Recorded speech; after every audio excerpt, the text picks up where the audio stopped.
part, I'd like to ask you some questions about yourself. Let's start with what you do. Do you work or do you study? Oh, I'm a student. And what subject? I'm studying MSc Marketing. And why did you choose that subject? Oh, because analytics is big now. Big data is everywhere. And I had a previous experience in SQL, so I decided to come here and study analytics. And what do you hope to do with that degree after you finish? Oh, I hope to work as a data scientist in the future, yeah. Why? Like I said, like big data is everywhere, and I really like SQL and data. I like everything about data. So this degree gives me the opportunity to study it in more detail than I knew previously. So I think, yeah, it is a good opportunity to start a career in data analytics and data science. Okay, now let's talk about your free time. What do you like to do in your free time? Since the past year, I haven't really had too much free time, but usually I just like to read, travel, talk to, like meet my friends, and I also volunteer during the weekends.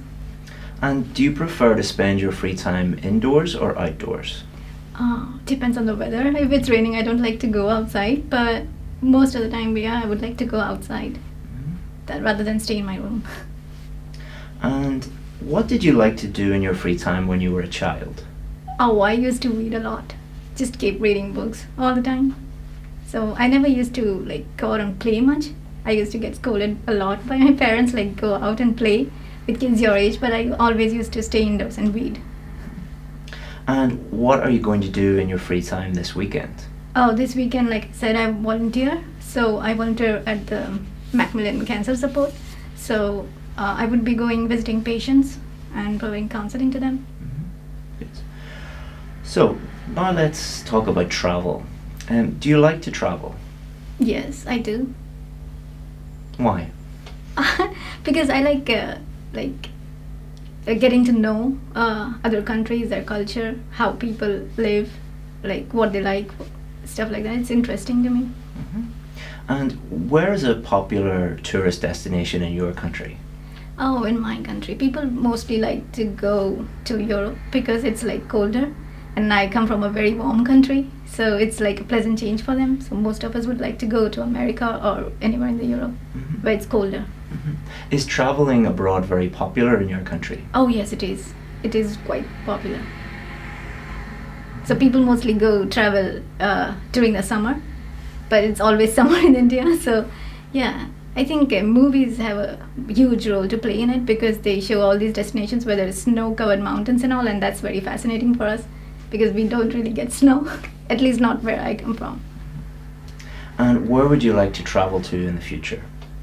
Oh, there are still a lot of places in India that I haven't seen, so I might go out there as well. And I really like Bali, so Bali and Greece, yes.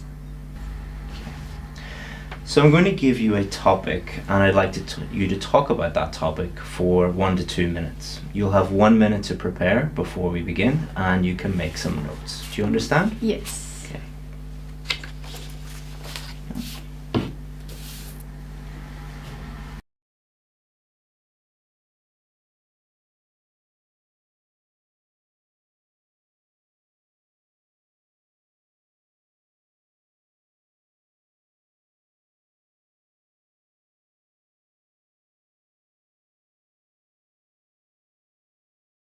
Okay, let's begin. Okay.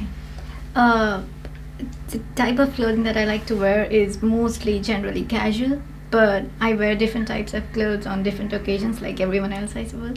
So, like, regardless of the weather, in India we have a lot of festivals. So, usually I do like to wear casual clothes, but like just a jeans and a t-shirt. But like on occasions, on festive occasions, I wear like traditional Indian clothes, and I get them specifically made because they like you can't really buy like traditional Indian clothes in the malls and all. But I do get them made, tailor made for me, and because then you can choose your own style, your designs. There are a lot of like stuff like that. So yeah, when you go to a temple, I wear like pure simple clothes because that is the tradition. So that that makes me feel like really peaceful and calm, because most of the time you wear like simple clothing when you go to a temple, so it makes me feel calm when I wear those clothes. And during festivals, when I wear like those traditional Indian clothes, it makes me happy because it's like a festival I've been celebrating since I was a kid. So during Diwali and Holi and all, yes, in Holi I wear like everyone wears white clothes because they throw colors on you. So you get like, you go out with a white cloth, and then when you come back it's like all colorful. So different clothes for different occasions, I suppose. Here I have been wearing a lot of warm clothes, and that makes me feel really, really warm. Yeah. And I buy clothes from different stores, I suppose, depending on what kind of clothes I want. And oh my God. So yeah, and when I go for an interview, I mostly dress in formals, so that makes me feel very confident and that I'm prepared. Excellent. Good. Okay, so I'll take this off you, please. Excellent. Alright, so we've been talking about clothing, and now I'd like to talk about designer clothes. So, are designer clothes popular in your country these days? Yes, I think so, yeah. They're quite popular. It depends on like the person actually. Like people, designer clothes are usually very expensive. So only a people of certain socioeconomic class can buy those clothes. So they are popular in certain segments of the society, yes. And why do you think people buy designer clothes? Oh, I think because it has a social status attached to it. So when you're buying, like when you're wearing a specific label, the people recognize it, and then it shows like what kind of class you belong to, and it is a huge thing in India, I think. So I think it's because of that. It shows like you are from a different class of society, and it shows your affluence, I think. You can flaunt your affluence that way. Maybe that. So now let's talk about working clothes. Do you think you can judge someone based on the kind of clothes they are wearing at work? I personally don't, but I think there is a certain image attached to what you're wearing, and people build up perspectives about how someone is based on what they're wearing, I think. But personally, I don't. And should people be forced to wear certain clothes in work? Well, they shouldn't be forced, but I think ever since like we were young, we are told to wear certain clothes in certain settings because it's appropriate. So in schools we wear uniforms, and we are trained that way. When we go to a temple, we have a certain set of clothes. When we have festivals, we have a certain set of clothes. So I think when we are trained to dress in a certain way in a certain setting, you get used to it. So I don't think it's like people are forcing you to wear like formal clothes in an office setting. But it's a tricky one. Well, I don't think someone should be forced, but as individuals, we should be aware enough of what not to wear in an official setting. So we should make that decision by ourselves, so you don't feel like you're forced to do it. And how have work clothes changed in the last couple of decades? I think it has become less formal now in a lot of settings. Like I think companies like Google have made it really popular to where like engineers, they're like smartest of people, they just go to office wearing casual clothes, just in a t-shirt and jeans, which is very casual.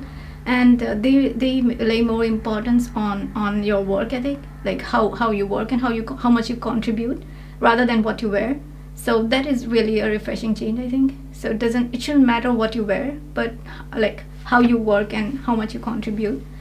So I think times are changing and people are really getting more relaxed about what you wear. Okay, that's the end of the test. Well done. Thank you. So the speaking test has 4 criteria. So pronunciation is number 1. Then we have lexical resource, which is just another way of saying vocabulary. And then we have grammatical range and accuracy, so let's just call that grammar. And then we have fluency and coherence. Okay, So let's start off with pronunciation. So I could understand 100% of what you were saying, which is very, very important. If the examiner couldn't understand 100% of what you were saying, then they probably would give you at least a 6 or below for pronunciation, but I could understand 100% of what you were saying. You do have a tiny little bit of, we call accent interference, but that didn't stop me actually understanding what you said at any time. It was very, very easy to understand what you were saying. Now, we'd also think about higher level pronunciation features, things like intonation, sentence stress, word stress, connected speech, and you're actually at a very high level in terms of the higher level pronunciation features.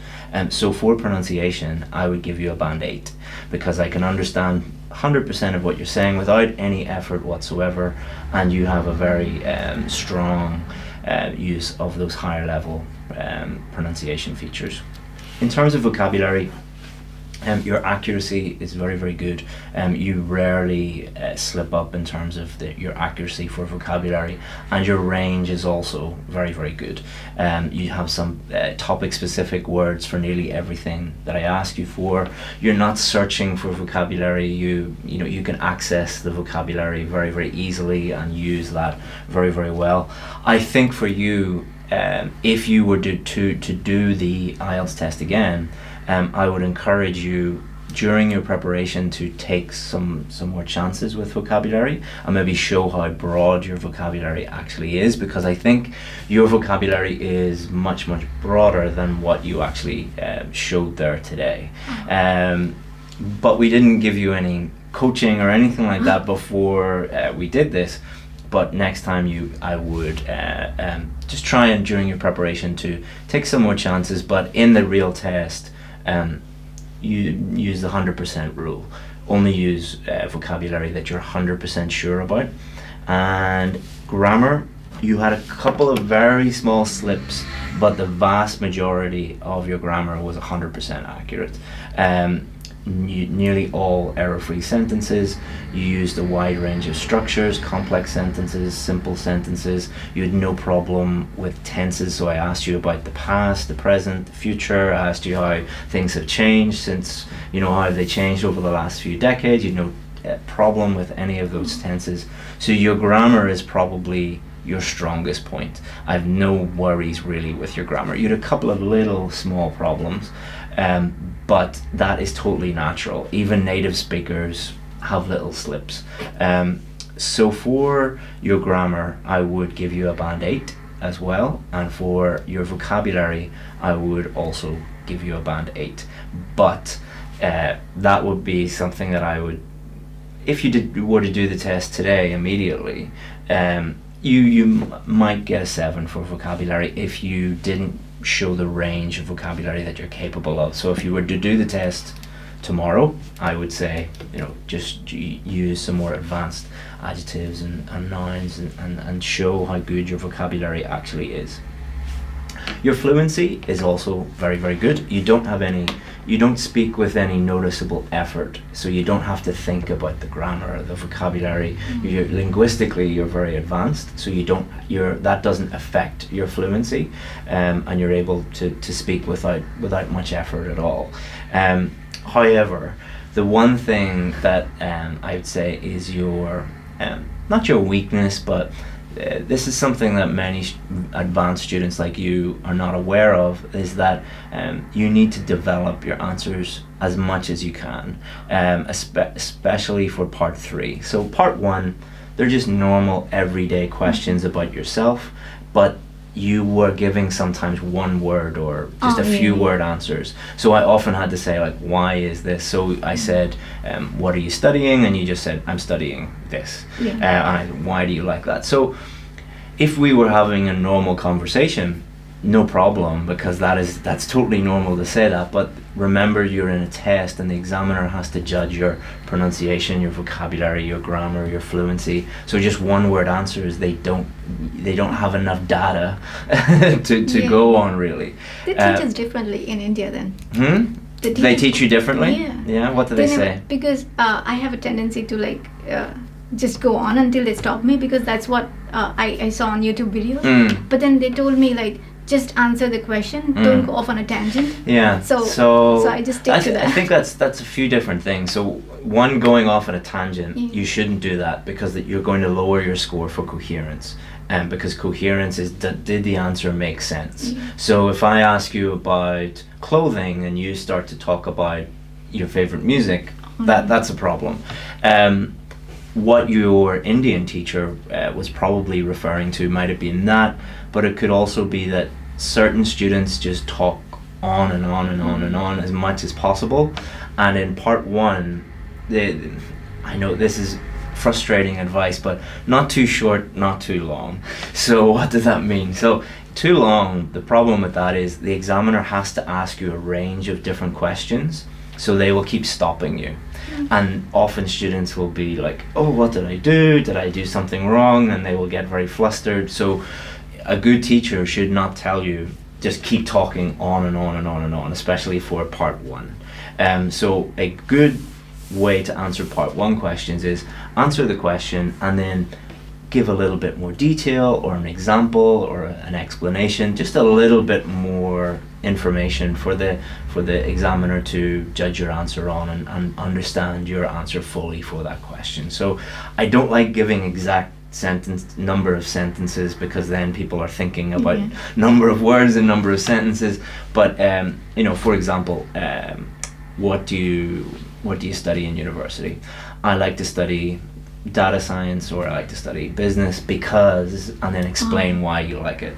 Or what would you like to do in the future? I would like to be a data scientist because I really blah blah, you know, you like this, you like that. Or I would love to work for Google because my brother works for Google, or something like that, you know, a real example. Part two, you did very, very well in terms of coherence, because you spoke for the full 2 minutes, and you had a little slip at the end, but that's no big deal. The examiner is not judging you on one little slip, they're judging you on your whole performance, and you did very, very well for part two.